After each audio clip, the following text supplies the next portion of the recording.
Today on Crazed Performance Repair, we are continuing where we left off. We have the transmission out, the torque tube out, and on another video, which was the previous episode, I had replaced the drive shaft within the torque tube, but I included it as a separate video, not necessarily a part 2. So this is going to technically be part 2, because we're just going to leave that off to the side in a separate video. On transmission here, I have to replace this lockout solenoid for the reverse, and look into the springs and stuff. I already started to clean this off, so I just want to get it cleaned up.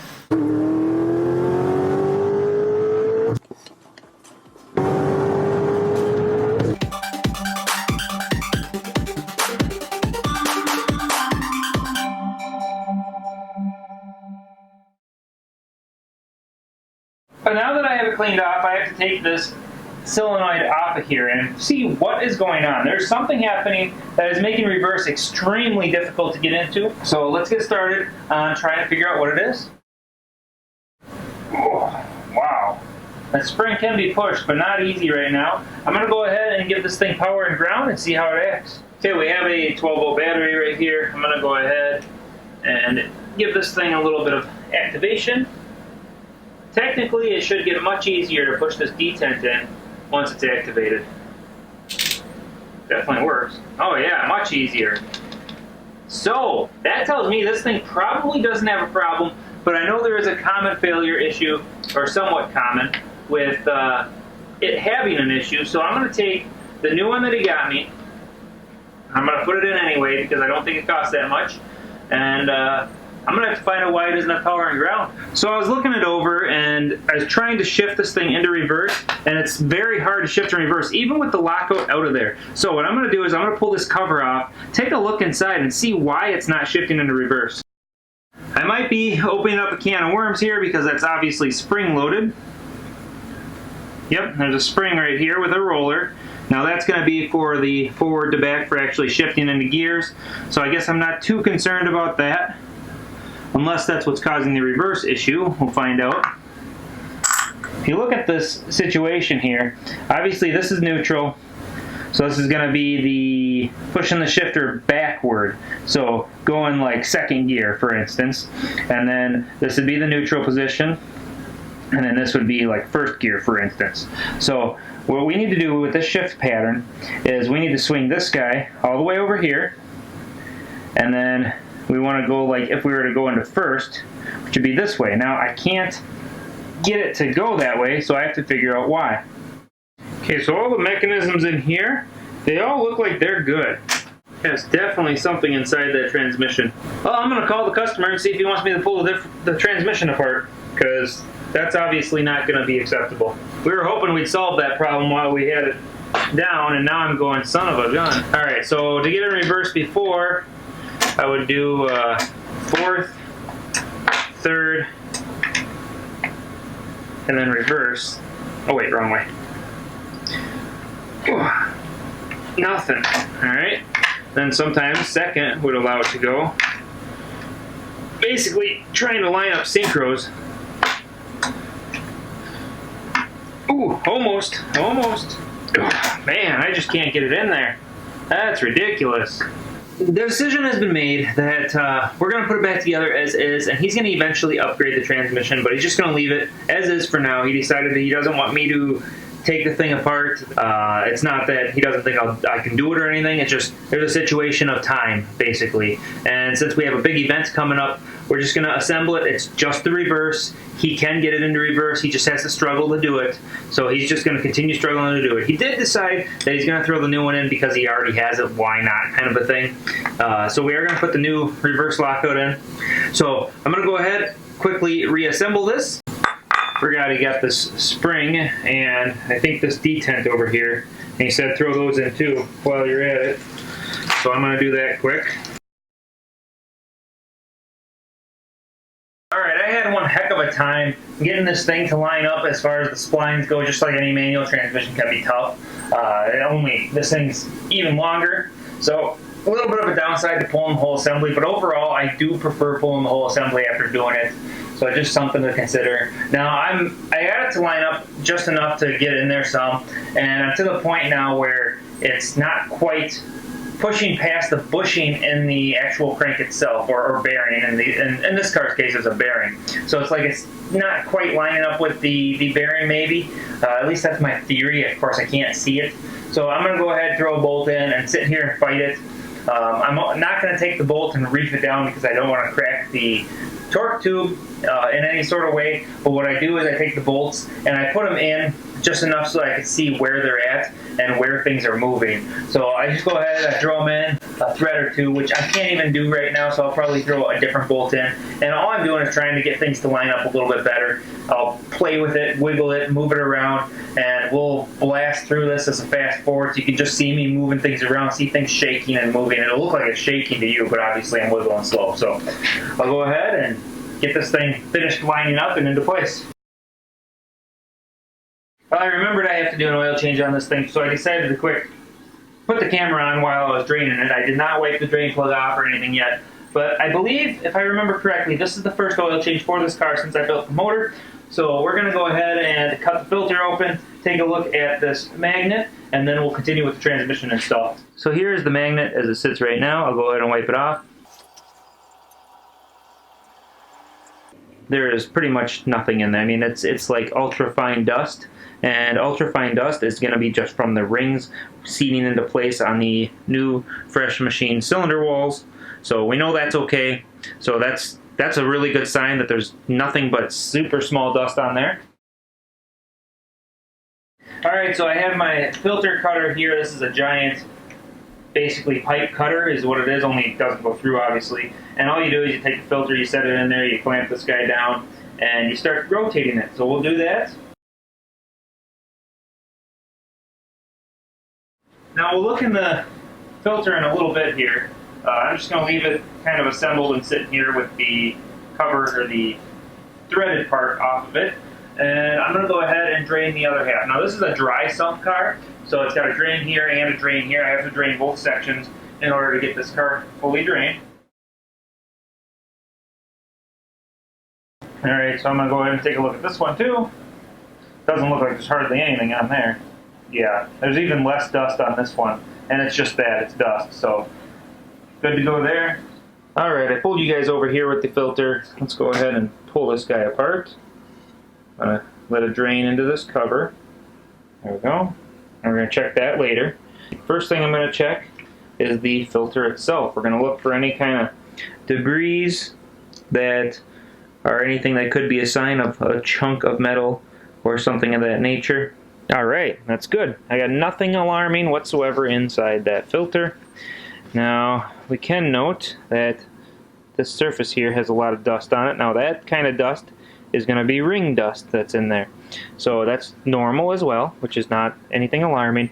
Now the real telltale is usually at the bottom of this. So I'll go ahead and pour it out real slow and just pay attention to what I pour. I'm pouring it on the filter. Oh, there we go. Now we got some metallic-y, well, not even, it's just kind of dirty looking. Doesn't even look metallic. This is probably one of the cleanest ones yet. This might be the second oil change because this is too clean. Usually there's a little more than that in there. I mean, I'm happy, that's for sure. That means everything's golden, but it's like a weird sludge or residue on the bottom. It's kind of a, I suppose the car sat for quite some time before I finally got around to doing this. Maybe that has something to do with it, I don't know.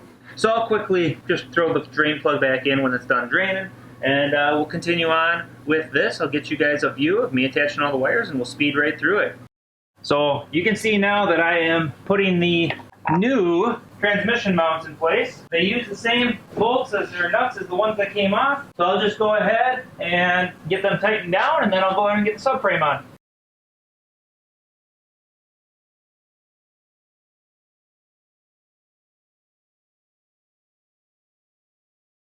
Okay, so as you can see, I am putting the exhaust in place before I go ahead and put the cradle in, and the reason for that is pretty obvious. It's going to be a lot easier to weasel that up in there because of that. I've cut off the end of the exhaust because I'm going to be sinking that further towards the car. The customer has it sticking out a little ways and he doesn't like the way it sits, so he wants it to sit inward further. So I'm going to go ahead, I'm getting the cradle up, And then once we get the cradle in place, we'll be able to start bolting everything down.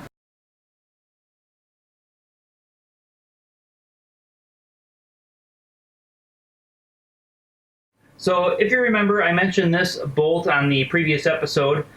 This bolt is spinning inside the frame, and I had originally assumed that it only goes up to this part of the frame like most body cradle type bolts do, but this particular car, this bolt goes all the way to the top, and so there's no real way for me to like cut a small hole and get at it with something and hold it or whatever. So what I'm doing instead is I'm going up here to the top with a screwdriver, and I'm wedging a screwdriver between the body and the frame, and it seems like it kind of locks it in place. You can see the screwdriver moving when I wiggle the bolt.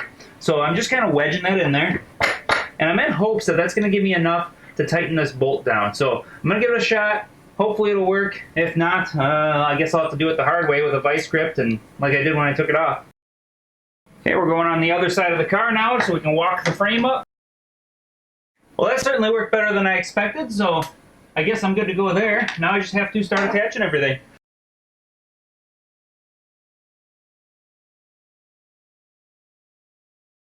Alright, so a little bit of news for me today, but for you guys, you will probably know a lot sooner because I'm going to be making some announcements in other ways, and this video won't be out for a little while.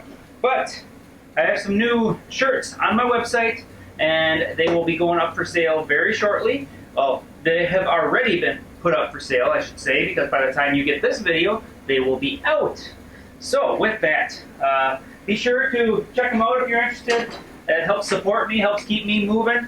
And with that, let's continue with the job. You can see I have the cradle all installed here.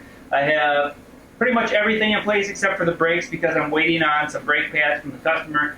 And don't worry about the calipers. These things are really lightweight. They're all aluminum, and they're pretty light because they're an aftermarket unit. And on top of that, the stock ones are even pretty light. But besides the point, so I have to tighten these guys down. But aside from that, it's pretty much done as far as the back of this car goes. I do have to do this, I guess. That's one thing. So now that I got that out of the way, I'm going to be taking the exhaust. I got to lift it up, support it, get it in the position that it's normally going to sit, and then I have to try and figure out how to get the tailpipe to land where the customer wants it to be. And once I get that, I will bring you guys right back. I'm actually going to skip over that part. I might show a little bit of welding, but I'm not going to show the whole messing around with the tailpipe thing. Alright, you guys, we are finishing this car up, but as I talk about what I have already done in the meantime before I put you guys back on camera here, let's go ahead and watch me assemble the shifter assembly while I'm doing that. So I'll go ahead and pop myself in the corner here, and we'll talk about what I did. So, we are upgrading the alternator. So I have the alternator out, I pulled that out. I also added these connectors here, which go to, there's a small box over here. You can't really see it, not from where you're at by any means, but the box is going to be a two-step controller. So we're adding a two-step to this car because he's planning on actually taking this to the drag strip and launching the car. So we also had to do a little modifying with regard to the map sensor. So I needed to upgrade the map sensor for him. He had a 3.3 bar map sensor. Basically, I think it's out of a Duramax diesel, a certain year of Duramax diesel. And he was having issues with the current ECU that he has in there. So basically what happened is after I built this motor, we upped the supercharger, and because of the more boost, he needed to change something with the bigger injectors. He had to change something that caused the map sensor to start throwing a code within the new tune that he had. He was having issues with the car not running quite correctly because of the map sensor continuing to throw a code. So we're changing to an actual 3-bar rather than 3.3 bar map sensor. And with the 3-bar map sensor, we're going to be able to actually program it properly to the computer where it won't be tossing a code. One thing I have learned with these LS engines and these cars is these map sensors, you need to hold them in place. If they come out, you will melt down the motors. I had one customer that had this thing blow out, and the car kept going because of the way it was tuned. So if they're tuned with a map-based tune, it's going to be different than if they're tuned with a math-based tune. And they had a tune in here that was, I think, math-based? I can't remember. It was either way, it wasn't adding enough fuel, and it ran it lean enough that it ran so lean it was hot and started to melt things. but not lean enough to run badly. It just went like a raped ape. He said it felt better than it's ever felt before, and then it felt bad. And that was because the map sensor blew out, and then as soon as he let off the throttle, he noticed the idle one drop down. And he said, oh, something's wrong. And then he had me inspect the car, and sure enough, it was damaged from all the extra heat. So one thing I've learned is hold those things down. Now previously, I had, with this map sensor, which is a different size map sensor, it's got a little bit different design, and I had a washer that I had folded over, and I was using the screw to hold it down. But I actually had to build a custom bracket this time around for this one, and I'm going to go ahead and put that on quick. Okay, so I just set that in place. I'll go ahead and thread it on the rest of the way a little bit later. But that's where that's going to go, and that way you can just get an idea of where it sits. And you can see I got this little bracket here. Now it's not going to sit quite like that, because if I just did that, this thing would go down and it wouldn't work. So I actually made a little stand off for it, which sits right here, goes like that, and it's at just the right height and size that it will sit under there like that, and clamp this down, keeping it in place. And then I'm going to have to put some RTV on here, because this does go into the passage of the intake, which you might think is not ideal, but it's the best solution we had at the time, and now that it's there, we have to utilize it. Otherwise, this new sensor does have a spot here for a bolt, and I could have went to the area of the manifold that's not as critical, though it is like a huge gap to get down to the bottom of that. So I'll get that in. I broke this little traction control switch, and I forgot to order the stinking thing, so now I have to go and order that. Luckily it installs from the outside, so I can just leave this out, plug it in, push it down, and it'll go into place. So it's not going to be a big deal. It's even got a little line-up paw in here that'll allow me to do that, so it's going to be pretty easy to do. I just got to get one coming. Alright, so that's going to wrap up this video. We got the shifter assembly taken care of, and with the shifter assembly being taken care of, the next thing I have to do is I have to finish putting in the new brake pads that he has coming, and then we're going to finish putting the alternator in and a couple other little piddly things, and then we're going to be taking this thing for a drive to make sure everything works out the way it should and it runs smooth and perfect, and hopefully we have taken care of his interesting drivability issue. Now the way he describes it is a way that it acts like the motor's not giving it its all, like it's bogging down for some reason, or it's loading up and just not accelerating. So after a bunch of conversation, I actually think it might be related to the map sensor, and so we're in hopes that the map sensor is going to take care of that issue. I just got to get the tuner involved here and get him to send me the tune so I can get the new tune in, plug it into the car, take it for a drive, and I'm going to take you guys along for that ride when the car is ready. So be sure to hit the notification bell below so that you can see when that episode comes out. Thanks for watching, and I hope to see you on the next episode.